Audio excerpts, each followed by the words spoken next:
Hey, real estate agents, welcome to the Weekly Closer. I'm your host, Jeff Underwood, along with my co-host, Joey Sampaga. How you doing, buddy? What's going on, brother? Yeah, we're getting a little rain. Things are greening back up. It's good. Really? Rain? We're getting rain here pretty soon, aren't we? We've been getting a lot of rain. Yes. Yeah. The monsoons have been active. That's good. You all need it for sure. Hey, we got some great guests with us in the house today. We got Sarah Gates, the Sarah Gates Real Estate Group with Keller Williams Sonoran Living Realty, and Falon Kerby, loan officer with Bell Bank. Welcome, ladies. Hi. Thank you for having us. Yeah. Well, and a big shout out to Kinder Ashford for getting you in here, right? Yes. Yes. Kinder Yeah, is she's amazing. They've been awesome. She's awesome, isn't she? Yeah. Love her. Awesome. She bought us some Starbucks before we started. Yeah. She sure did. That is a win right there. She didn't send me a gift card yet. Well, you are. Yeah, yours is on the way. You're in Missouri. She could have door dashed you so we could have cheers at the same time. I don't even know if we have Starbucks around this little area. Who knows? Just bucks. So why don't we get started with each one of you sharing how long you've been in the business and kind of what got you into real estate and into the mortgage business from the beginning. Sure. Go ahead, Phil. So I started in the business when I was 19 years old. I was an assistant. Yeah, so it's been 20 years. She's only 20 now. No, I'm just kidding. And so I started out as an assistant for a top producing realtor for Remax on Anasazi. And I just was hooked. I was in college for interior design. And my dad is a big school guy. And when I fell into real estate, I had to write him a letter on how, like, why I was wanting to be done with college. I did not want to go to design school anymore. I love real estate.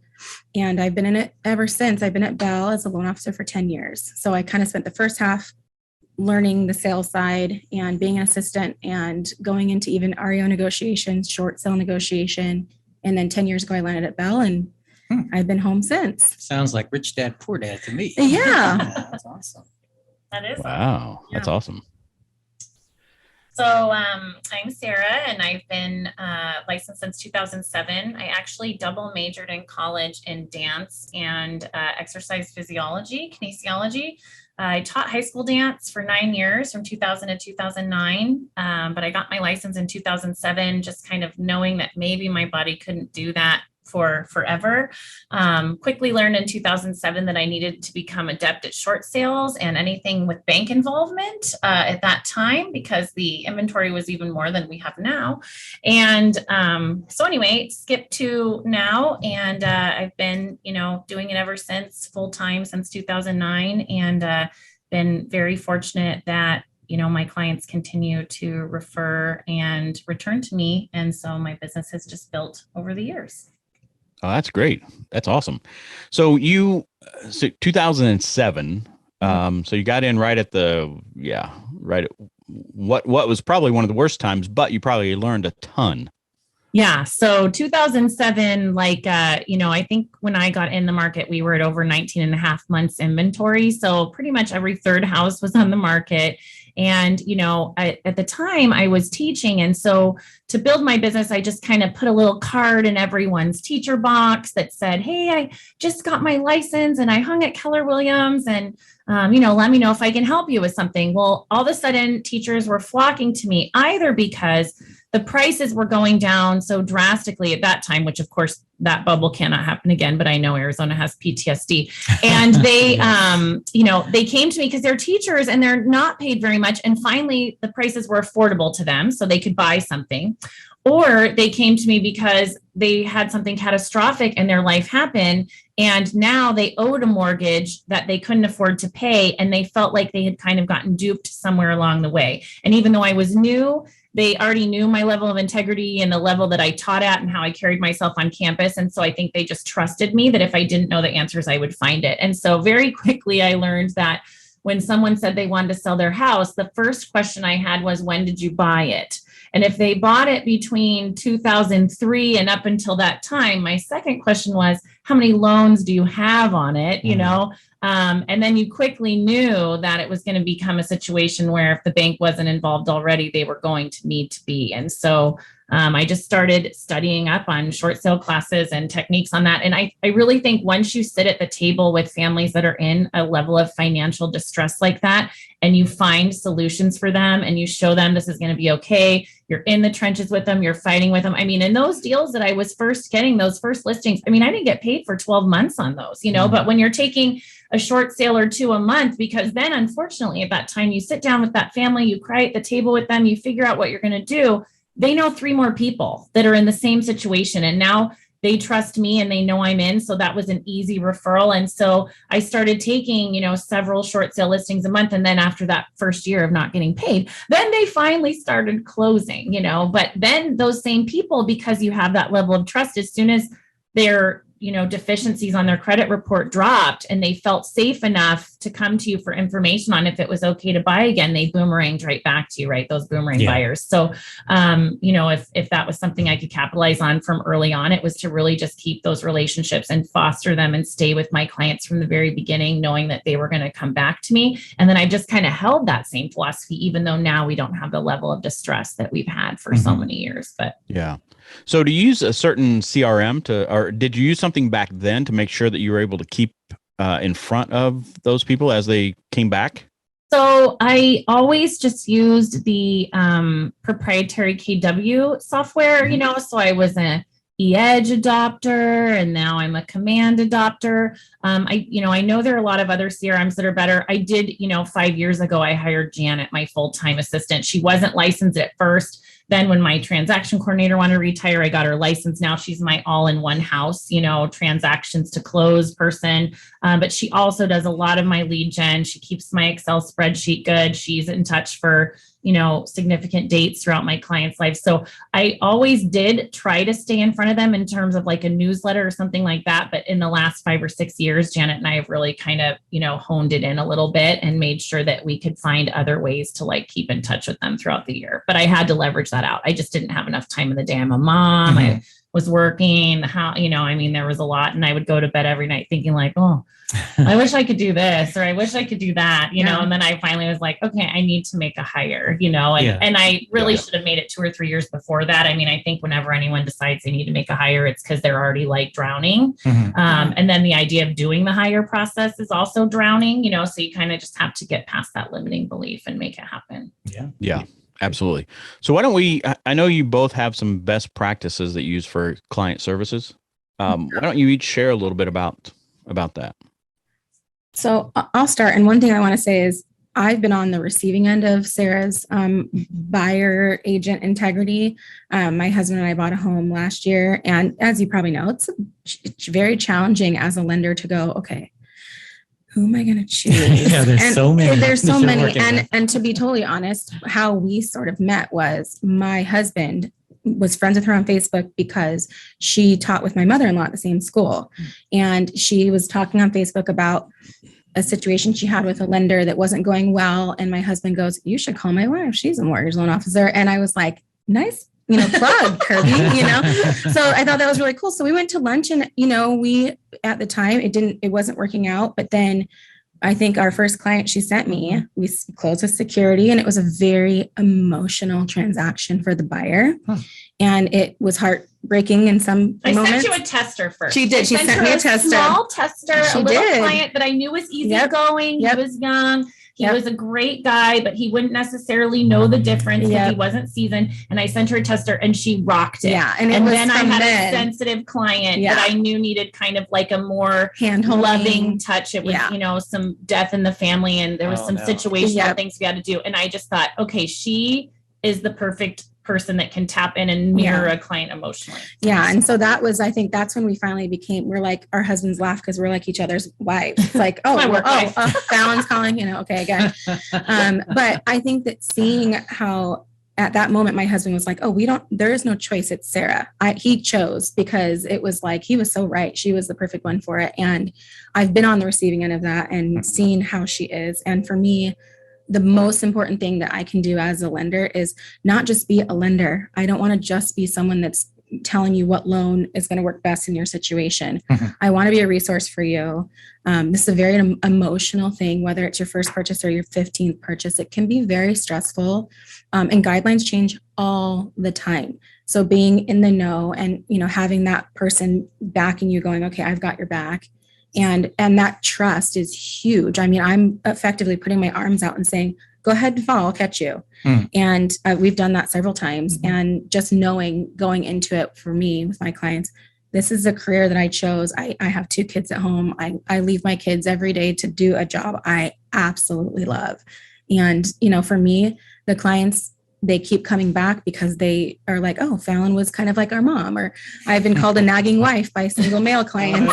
And I'm okay with that too, because I have a high level of expectation of my realtors, as they should me. So I think that we've figured out in this world of standing out, how to stand out and be just a cut above the rest. And I hold very high expectations, both for myself. I mean, I don't feel like it's fair to hold the people that you're also referring your clients to or that you're in business with to a high level, but then you just like dip off and like do it. You know what I mean? So I wouldn't ask Falon to do anything or title to do anything or home warranty. I wouldn't ask, my contractors, I wouldn't ask them to do anything that I wouldn't be willing to do like on my own at that same level in my career field. And so, because I am really demanding of myself, I can be really demanding of other people. Yeah. Falon's like laughing, but she like meets the level and naturally, like, I don't feel like, tell me if I'm wrong, but then I'm coming to her and she's like, oh my God, it's Sarah calling. No. Like, I feel like I'll call her and she'll be like, I know why you're calling. And I already saw your email and I'm working on it. And here's what I've done. And then I love that because she already knows what I want. She's already working on it. She's proactively doing that.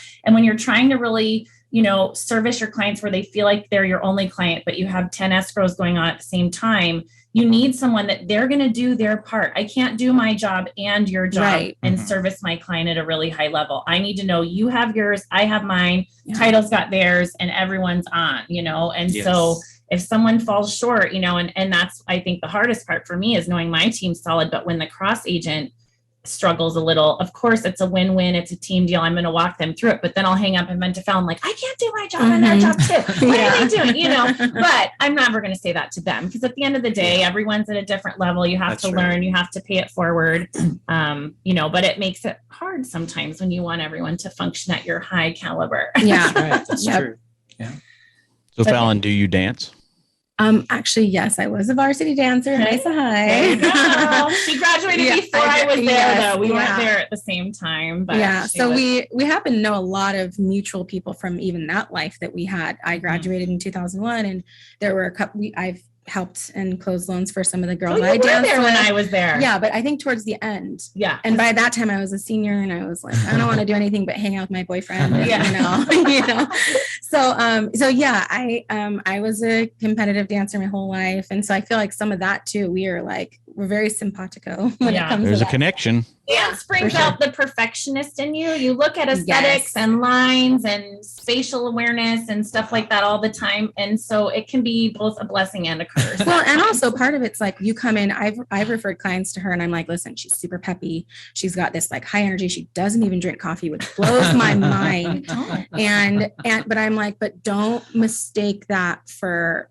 meekness. She's so good at her job and she's so tenacious. And I need that because when I was an assistant for a realtor, she used to tell me I was her pit bull. She would send me on the meetings with lenders, go meet with this lender who wants my business and tell them what you really feel. And so I kind of learned, my bite and my bark can be pretty ferocious, but I also am like, but I'm also, because I just really, I want so badly for this to be a great experience. And there's a lot of people that come in jaded where they've had a poor experience with a lender, especially a lender.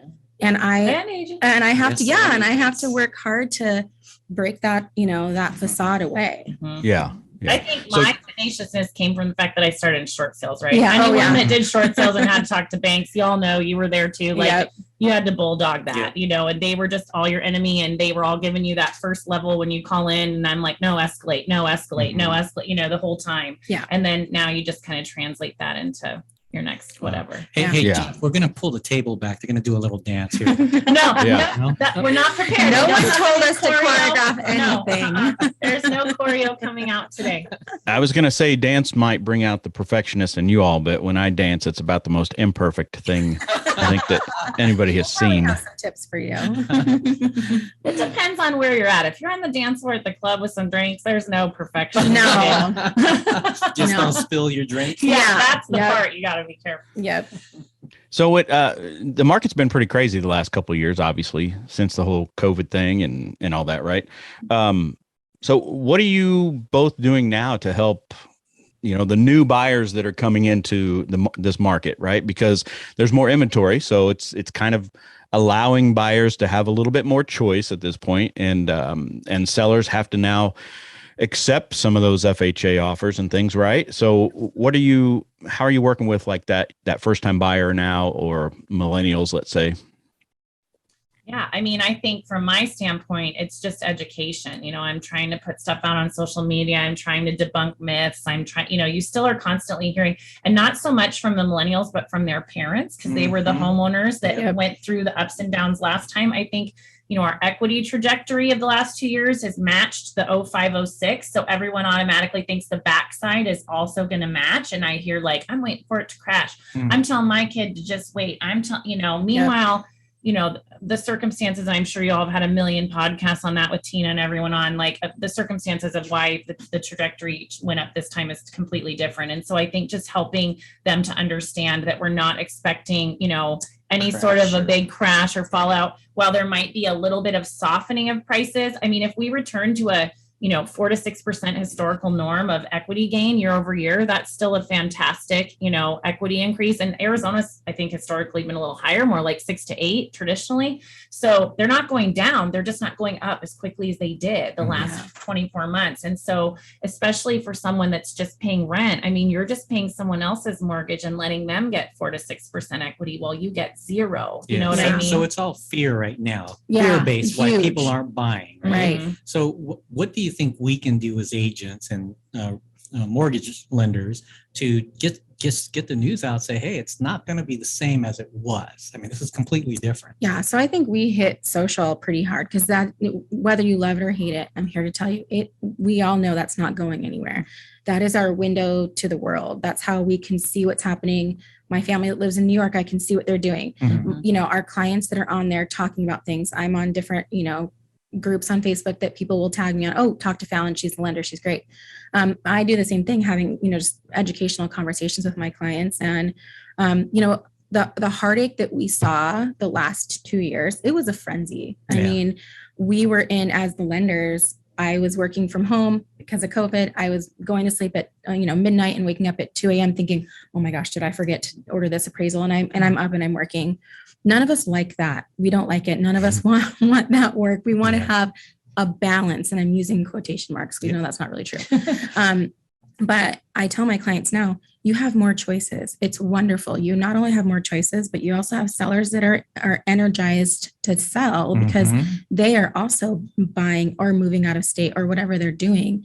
And so we're finding concessions are coming, they're back with full force, and we try to strategize on the best use of those concessions, and us kind of hitting it together. When the buyers are like, hey, we want to go in 10,000 under list price. And Sarah's like, okay, but you should talk to Falon, because maybe we can ask for concessions, and that's going to be a bigger bang for your buck price wise, based on your monthly the rates down. Yeah, 100%. I mean, I've had clients that have come in and have gotten 2% concessions, and I've been able to buy their rate down so much that, $10,000 deduction in price is $50 in your payment. A $10,000, buy down in your rate can be $150 to $200 in your payment. It's huge.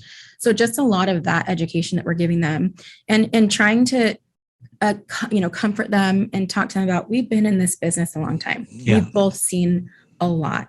I started in 2003, 4-ish, and watched the market go totally normal, go skyrocket, crash. And then I got into negotiation short sales on the lender side. It seems like because the craziness of the market was way over here. And then the pendulum is swinging way back over here. And now buyers are starting to be like, oh, okay, well, let's go in and let's give it to them. Yeah. Mhm. Yes. Well, and part of that I think is a little bit of they feel like it's a little bit of a karma. Yeah. Hey, that too.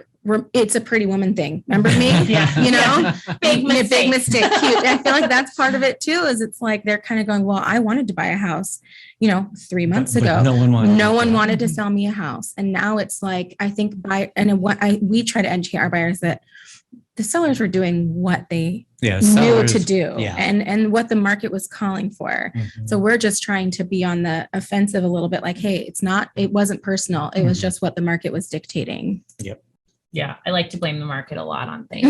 Yeah. Not your fault. I mean, even in my listing appointments, Yeah. right now I'm like, well, here's what the comps look like. Yes. Those are 90 days old. The market took a drastic shift 6 weeks ago. Mhm. So those comps now I'm looking at Mhm. what's active, what's our competition there. Right. For so long, you'd pull up a neighborhood to see what your comps are, and there's nothing active. Yeah. Now you're seeing some listings. So you're like, hey, that's what they're looking at when they're not Mhm. looking at Yeah. ours, That's right. And then I'll say, well, I think we should price it this, and then we're going to see what the market tells us to do. It's It's- not me. yeah. I'm not the one that's saying, hey, we got to slash prices. Hey, we're not doing this. Hey, we're not doing that. The market is. And truly, Yeah. that's what it is. I mean, Yeah. demand is going to tell you. And if we priced a little low, demand will push it up. If Yeah. we haven't, then we haven't lost that time in marketing, and we're Mhm. going to make a correction. Well, it's also being just completely transparent and honest with your clients. I tell my 100%. conversation with them right now is this rate that I'm telling you may not be it depends on what the feds wake up and how their coffee was and what did they have for breakfast. And,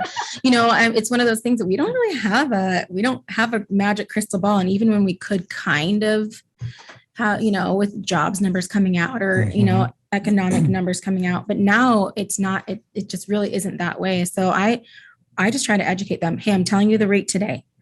In 2 hours, if It you have might a change. middle day rate change, it might be different. Tomorrow, it might be different. Next week, it might be different. Just that's part of the sales portion of it is I don't want you to think I'm trying to convince you to buy a house. Mhm. I'm just trying to explain to you what is happening and what historically we've seen. And you have to package that in a way that's transparent, Yeah. but not scary. Yes. Because you yeah. also don't want to be like, oh my gosh, it's moving that much. Then forget it. I'm going to wait Right. until Yeah. it's more stable, Right. because that's what they'll do. They'll whiplash. I'm like stable. yeah. We're working at it. We're trying. So yeah. That's crazy.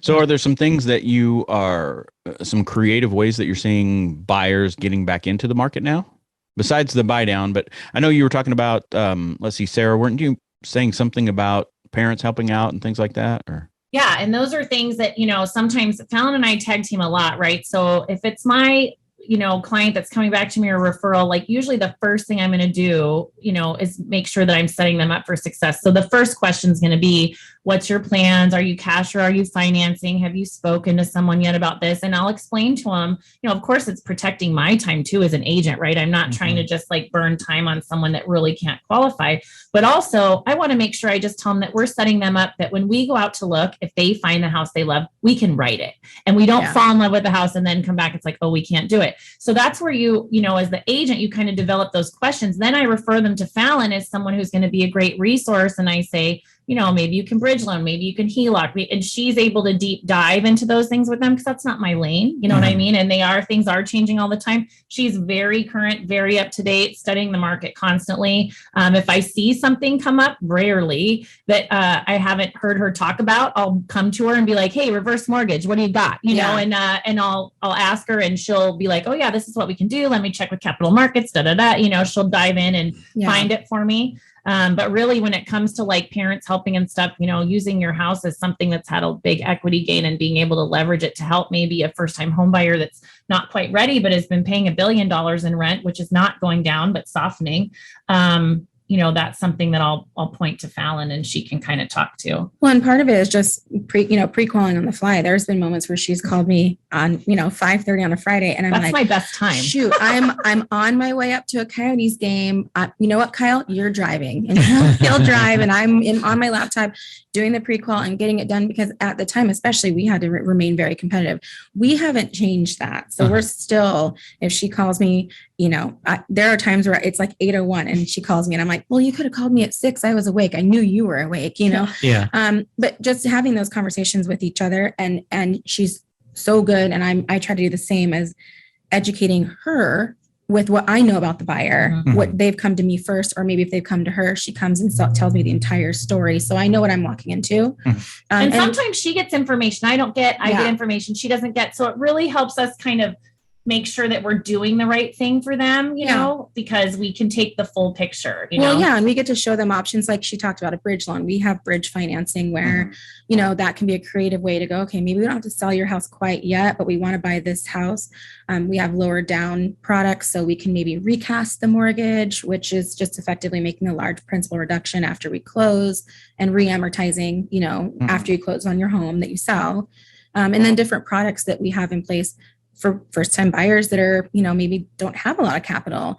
You know, we've got a proprietary 1% down product that we work really hard to get. And at first I was like, I'm not doing this. I'm afraid of it. They're great products. And, you know, we try to figure out what's going to make the most sense for our clients and help them through that. So Sarah, I'm curious.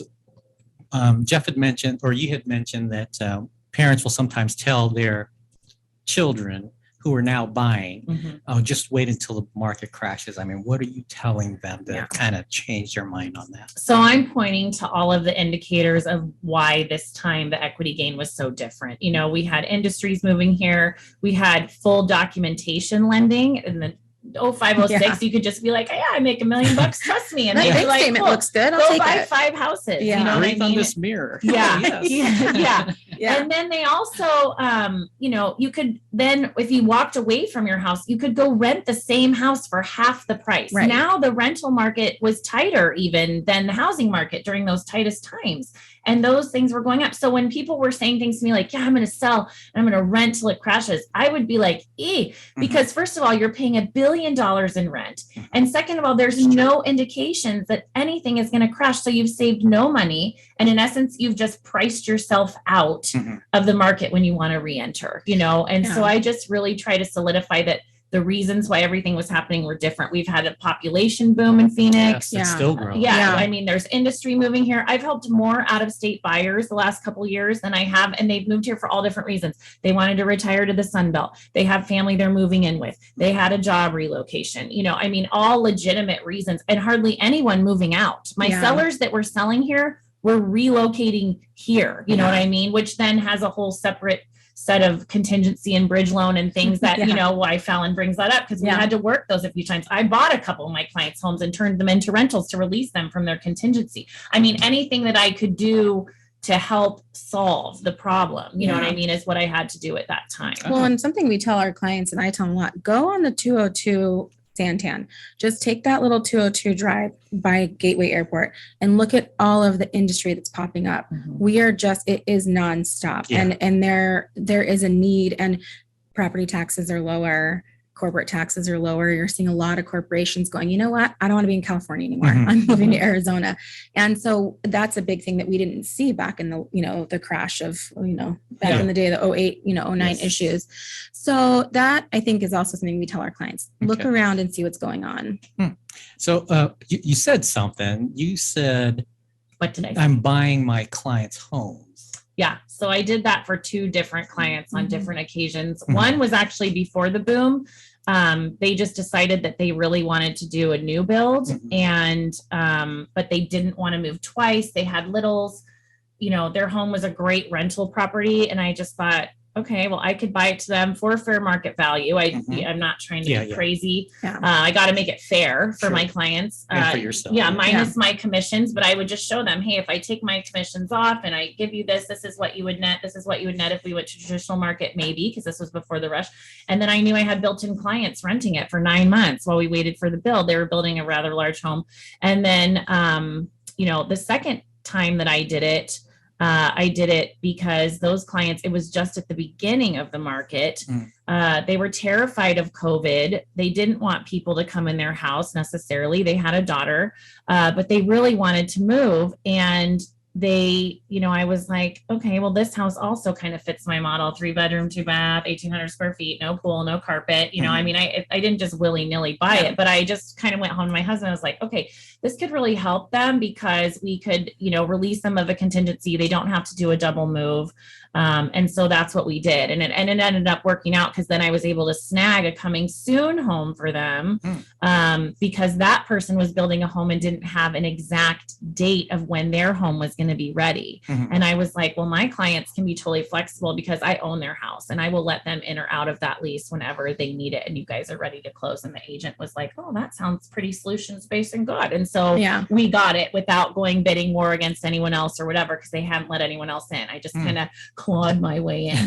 So, so that was a win. And do you think they feel like I solved all their problems and like made it the best transition for them? Absolutely. And have they referred me other clients? For sure. So, and it was a win because I picked up a great little rental property. I still have it. I mean, why was I'm not selling anything for a long time, and I do have a lot of, clients that had rental properties that decided this was the time that they wanted to sell them. And maybe ones that had like some more, I know that, Tina always says dump the junk, with those last couple years, but maybe just some things that they knew had some maintenance or some bigger ticket items that were coming up. They're like, I really don't want to swallow that whole new roof. You know what I mean? So let's just go ahead and sell it while someone's willing to take it as is and whatever. But I'm really in a long-term hold plan. I mean, that's really, my husband and I kind of decided that we were going to buy, a home a year for 10 years and then sell them off in the reverse, kind of like a ladder, like you would do for a CD or other investments. But there's no reason why you can't think of real estate in that same way. Sure. Yeah. So that was kind of our plan. Although we kind of went a little bit crazy, like in 2020. I wasn't going to say it. Yeah, we bought like 3 houses. And so I want to buy this house. think we bought 2 in 2020 and like 2 in, 2021. And then, so this last year we decided like, we were taking a little break just to see how the management went and, make sure plus we were all working crazy hours. Right. So there's like one more thing and a couple are short-term, a few are long-term. So just, you have to make sure your time's working. But once the market starts settling here, I could definitely see us going ahead and purchasing another one. So you also mentioned before we started recording that Falon helped you buy these houses. I mean, was it just a basic investor, 25-30% down? Yep. Oh, okay. Yeah, we just Sarah would call me and say, hey, Thad and I want to talk, and we'd talk about what, why it was beneficial, look at the products. I think we even maybe did a refinance. We did a refinance on one of our, Yeah. And it was just, luckily it was a copy and paste. Oh, I can use your same loan from last time. I copy and pasted it. And it's just a 25% down, investor product. I think one time we did 20% down and one we did 25 because one time the rates, rates for investors change all the time. One time the difference between 20 and 25% wasn't significant. Another time it was. So we were like, okay, let's do the 25. Yep. So it just depended. When we bought our cabin up north, like we slammed on that. We got like a 3% investor rate on that, which I wish I would have refied them all. I know. But I didn't think of that at the time because I was too busy. But so it really just depended on the rates. But she has, great programs. And again, the service is there. She knows she has all my stuff. Like it makes it really easy, And it is great when I can tell clients too, the same thing she said. I mean, I was chosen to help her buy her house. Of course, I have a lot of lender relationships too, but she had just done such a great job that I felt like, and we were already talking on the daily about all the other clients we had going. I was like, I'm just going to throw my own name in the mix and you can update me on my file too. It's like that whole, like, just for men, like the Bosley guy, like, I'm not just the CEO, but I'm also a customer. That's exactly how it felt like. So those programs that you're putting out there, is it based on income or is it based on the property's income or the property's potential? So it really just depends in terms of like the investor program. No, I mean, we don't even really always consider, we want to know what the property is going to potentially rent for, of course. But really it's going to be based on your normal loan parameters, your debt to income ratio, your loan to value, the down payment, the reserves. The only time we really get into investor guidelines that matter what the income producing is going to be like multiplex. So like a duplex, a triplex, a fourplex. Anything above that I don't do. But I give those to my commercial guys. But I mean, and we just make sure it makes sense. And we want to see if you do have it rented already, let's look at those leases. Just Bell is a conservative lender, but we also have our own portfolio products. So sometimes if someone doesn't fit in that little Fannie Mae, Freddie Mac box, we take them out of that box and we look at it on a grand scheme of things for the portfolio. Hey, Jeff, sorry for taking over the interview here. I was just really interested man. investment Well, and the thing, thing, that I think is important too, is when you have someone that's buying multiple investment properties, if you do have it long-term rented, you can use that rental income to offset the mortgage. So people feel like, oh my gosh, do I have to be able to qualify and my income has to show I can carry 5 houses? No, if you have them feasibly rented for a long period of time and you can demonstrate that you do and you have the lease in place, then you're not going to have to be able to carry 6 mortgages on your one income, because certainly I can't do that. I have to have the properties leveraged in order to be able to demonstrate the income coming in. Okay. And do you usually do you have like a guideline of this is the amount of cash flow we need to make when I purchase this? Yeah. There's a lot of, I'm in a lot of mastermind groups and stuff. And there are some investors that are really keyed in with their, they have a Excel worksheet and they want it to show a certain percentage or whatever. My husband and I are a little bit less rigid like that. Obviously, I was working to help clients too, but generally I want it to be that after the mortgage, HOA, any of those fixed expenses are in there, that we're able to cash flow at least 500. Okay. And that's just because I feel like, and we don't generally right now, we aren't taking disbursements in cash. I just leave them in those accounts. They're all individually LLC'd so that the property can pay for itself when it needs maintenance and it needs things.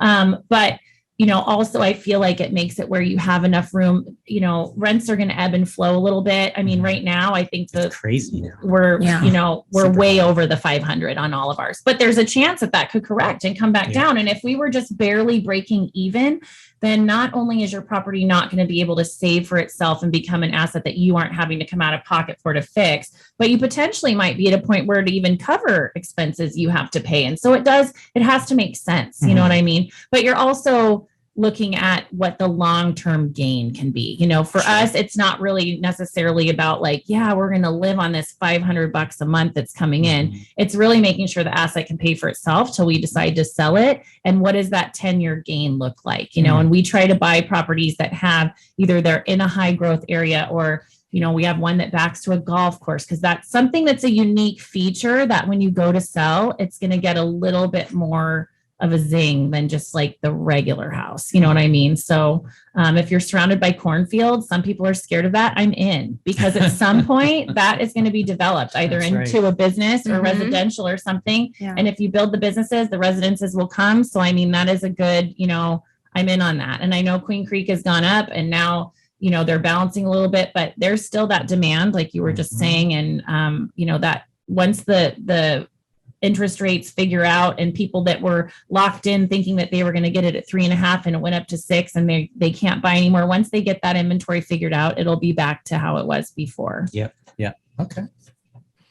Cool. Thanks, Joey. You're welcome. What you got, Jeff? Were you sipping on your Starbucks? Oh, yeah. There we go. Hey, so, gosh, what was I going to ask? Oh, so I have heard that obviously things out there have slowed down a bit, right? So agents or loan officers that are watching or listening to this right now, what tips would you give them today to get their business going again, let's say? Yeah. I think a big thing is back to basics. Remember why we all started in this business. Yeah. And, being referral based, I'm referral based, Sarah's referral based. I'm not a lead generating. I don't want that. I want the repeat business. And, social media is I don't let my kids have it because I think it can be evil in some until ways. They get their own business. Right. Going, right? But for me, I'm like, that has been a huge way to stay in front of people. Most people want to see what my 8-year-old is doing in hockey and what my daughter is doing in cheer and what my chickens are doing. They want to see that stuff. Chickens. Yeah, I have 8 chickens. And I do not. And really what it is keeping yourself in front of your clients and your family and your friends, that they just remember, hey, Falon is the girl. She's the one that's gonna, and I also, we ask our clients, hey, refer us if you had a great, service level provided to you. And if there's something that wasn't right, tell me what we did and what we could do to do better.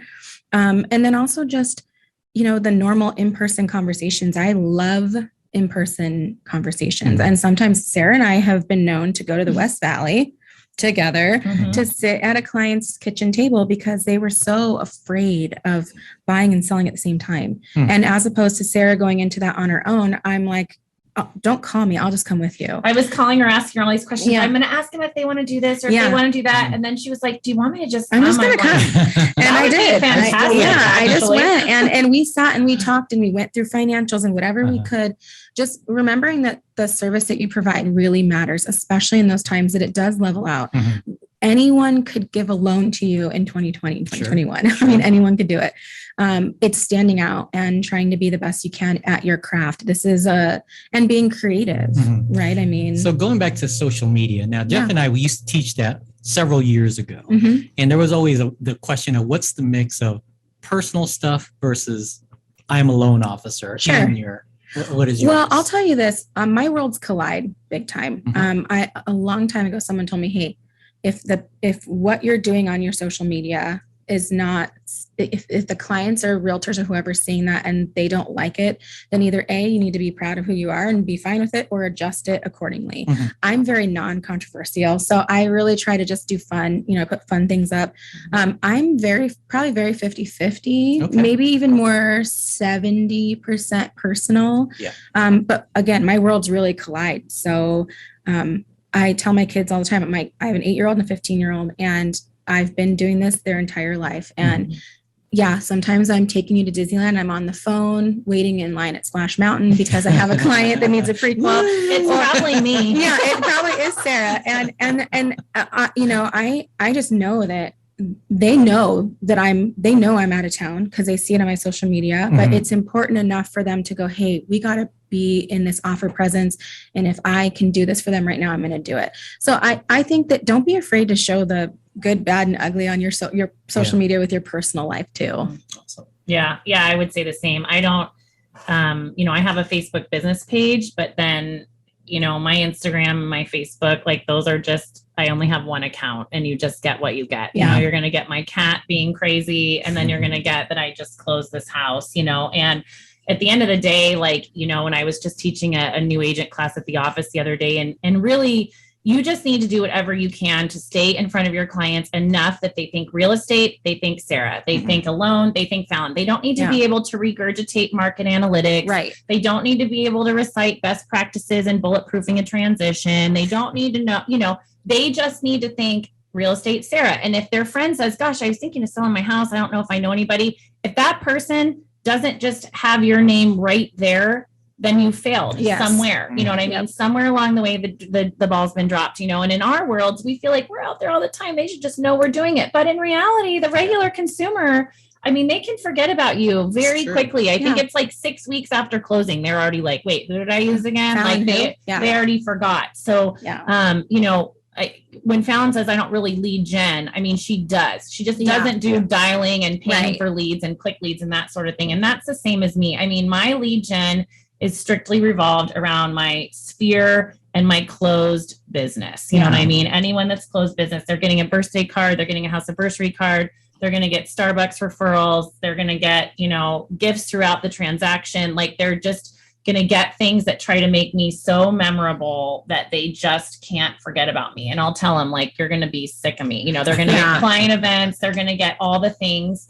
And I have a pretty high retention rate because of that, and I think that's important. Well, and I stepped a little further. I hired a social media manager who handles my business and my business Instagram and Facebook, and she has changed it so much, and she's amazing at her job, and she watches the analytics. And I think I had a video did an event with Larry Fitzgerald because he's a Bell champion. So we partner with him with some stuff, and we did a back to school drive at Dick's Sporting Goods, and she put together this really just easy reel. I think it had by the end of the day like 8,000 views or something like that. And I just kept a lot of Larry fans. a lot of Larry fans, and I mean same because he's amazing. But doing those things. And I think one of my chicken reels, I have a chicken named Puff Daddy. What? Of course you do. And she did a reel on Puff Daddy because Puff Daddy was always my rooster, but Actually, she's a hen. Oh, okay. And she is my first layer. She's Puff the first mama. Puff Mama. And so she did a reel on Puff Daddy, and it was just so cute. And I think it got something done like 2,000 views. And it's just doing things like that. And my clients remember that and they laugh about it. They're like, oh my gosh, I saw what, Puff Daddy did. And, lender. Yeah. And so I feel like that is besides just your normal repeat clients and customers that come back, remaining relevant on the social channels, because people they check on you. Sure. I've had people tell me to my face, I looked at your social and I loved this and I loved that. And I'm like, oh, okay, cool. Yeah, that's the thing too, is like, I'm not getting tons of interaction on like my Facebook business page. People aren't using my website as the place to go search for properties, but you can bet that even if like someone's very best friend is like, oh my gosh, you have to use Sarah. She was so great for us. She did this and that. No one's going to come in just blindly. They're going to do their homework. And you need to be able to show that you have a professional presence, that you're up on technology, that you're using it, because then they translate that into like, okay, this is how she's going to help me. And she's going to use this for my listing, or she's going to do this or that. And she's obviously trying to stay current, right? Yeah. Oh, that's great information. That's the important part, is to just really be back to the basics and stay in front of them right now. Yeah. Absolutely. Anything else you want to share before we get in the ring? We have some rapid fire questions here at the end. Oh, no one told me about this. I gotta go. It was a sudden death section. They're easy. Yeah. Okay. All right. Cool. Yeah. No, I mean, I think that, we just, I think genuinely we love what we do. I didn't realize as a grown up that I was going to love my job every day. And while some days I definitely want to beat my head against this padded wall, most days I'm just like, wow, I get to do this every day. So I just thank you for letting us talk about it. Yeah, absolutely. Yeah. Yeah. Before you hit your head on that wall, there are some little nails in there. So be careful. Okay. Good to know. Cool. Oh, so big shout out to Kinder Ashford for getting you all in here with Security Title Agency, big sponsor of ours, as well as Fidelity National Home Warranty. Fantastic. Yay. Thank you to them. All right. You ready to get in the ring? Here we go. Remember, rapid fire. It doesn't have to be long answer. But what do you think the reason is that many agents or loan officers are not successful? I think some of it comes down to just educating yourself and being able to constantly evolve and learn what's going on. I think, sometimes new agents maybe don't learn enough, or they're scared to ask questions. And I think you get some older agents that are just set in their ways, and they're like, I've been licensed since 1984. And you're like, okay, well, awesome. But it's 2022. And like, what are we doing to evolve? So I think coming from a background in education, I just feel like in life in general, there is nothing that you can't learn. I'm always constantly evolving and learning, not just about real estate, about any aspect of my life. I love doing scuba diving and wake surfing and like lots of things. So like, I think that it's just that thing where you always have to be in a growth mindset. Yeah. Comfort and consistency. Comfort and complacency. Yeah, that's true. Easy enough. How about Apple or Android? Apple. 100% Apple. All right. Cool. How about pot? A head shaker across the way. Clearly we got an Android in the house. Get out. Yes. See ya. How about podcasts or YouTube videos? Podcast. I think podcasts, because they're a lot easier to like drive and listen to, or walk the dog and listen to. Like when it takes a visual, I can't multitask as much. What about once you have a self-driving car? There you go. Then does it become YouTube videos? And the type A in me doesn't trust it enough to use it all the way. Yeah. I'm like, not to drive her off a cliff. It's technically not legal in Arizona anyway. So it reminds you, put your hands on the wheel, need a little tension on the wheel. No. So that's funny. How about a favorite Netflix or Amazon Prime or whatever series? Wait, what did he say? He said favorite Netflix or Amazon Prime series. You guys, I'm in a love-hate relationship with Virgin River right now. What a terrible show. But also I'm so committed to it. So that's what I'm on. I'm like drawing a blank, but one of on the name, but you guys will all be able to bring it to me, because it's that little British soccer show that everyone's so crazy about.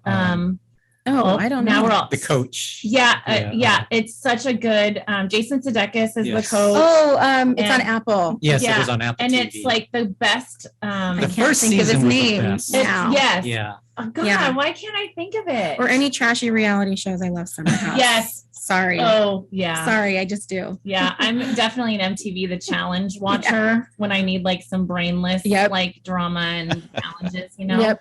But that That's little funny. soccer show, which I know someone's feverishly looking up and I trying know. to see him on his They're phone. screaming. They're- Ted Lasso. Ted Lasso. Darn it. Yes, that was such a good show because I Yes. just felt like it had great character development, did. but also great life lessons. And I would Yeah. leave so many of those shows kind of self-reflecting on like what was important, or if today was super stressful or weird, like it just kind of repurposed me a little bit. Like, Mhm. okay, he's Yeah. right. You know Yeah. what I mean? Like I should be bringing her the little tea crumpet every day or whatever, you know? Yeah. So yeah. All right. Oh, last one then. I got one more that I'll throw in here. Since you both have liked to dance in the past or still do, what is your favorite song to dance to? Oh, geez. That is a really hard question. Or favorite artist? Well, It Well, depends that's on really the hard too. style. For Yeah, me. I was Am gonna I say, tapping? Okay. give us a Or scenario. Am I Yeah. contemporary Are you or a am I at the tapper? club? Well, everybody's That was tapped my to. first love Everyone was is tap tapped to dancing. Boogie Woogie Bugle Boy. I can tell you Oh, that for yeah. sure. Okay, so what if I said this? What if I said you're at Whiskey, what's that? Whiskey Road down in Gilbert. Mhm. I'm gonna want like some Dua Lipa or something that's like a little bit jammy that I can have my drink and not spill it. That's gonna Yeah, be my thing. I'm a huge like Whitney Houston fan. Oh, I you're have a going for the chicken slow named Whitney dance. Houston. Ah. So I like anything. Yeah, Whitney Houston. I I guess hope is your that. husband's there to You have the can't slow dance dance to her with you. music. No, you can't. Yes, Except you for absolutely one. can. You But can. dance I want to with dance with somebody. somebody. That's Yeah, the come only on. one. There's a Yeah. couple of them, and I Greatest love of all, I you're will not get jamming down to that. to Yeah, Whitney. Yeah. So I just started watching Eleanor Powell.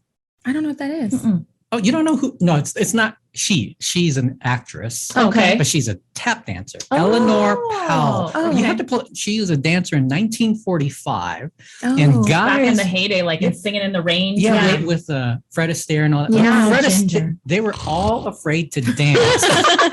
Do you know what? They were afraid to You need, dance. someone with needs to give her you coffee. Oh. because she was so good. Look her up. Okay. Eleanor Yeah. Powell. There's some incredible tap dancers out there. And that Yeah. was my first love. Like I started tap when I was 4, and you know, you do one leg shuffle and I'm falling all over the place. My balance is terrible. And so the teacher's like, you got to get her in a ballet class. Like she needs some balance. You know? I was more of a so that hip hop was- dancer. I did all of That it. was I my- Hip started the hop. Yeah, I hip hop loved hip dance hop at dance. Mesa High. Actually, I started the curriculum in Mesa. Who's the one still with do. Jessica Alba? That show. Oh, The yeah. movie? Oh yeah, Save the Last Dance. No, No, another one. Honey. She was in Honey, Honey, yeah. Oh, with but Mariah Carey yeah, too. I've been known to be, like Save the Last Terrible. Dance. and- Oh, I love yeah. Save the Last Save the Dance. Last Yeah. Dance is good. Yeah. Yeah, Black so Swan. All Yeah. those crazy dance Yeah. movies I'm in. yeah, so yeah, I still have been known to do a Dirty Dougie or a Dancing, wobble or All whatever. I time can. best. Okay. Dirty Dancing all time. 100%. best. Oh, Wobble's a fun one. Yeah. Yeah, so there you go. Jeff's favorite Yeah. act. or, He's a Cupid shuffle guy. I can see it. No, he likes Tiny Dancer.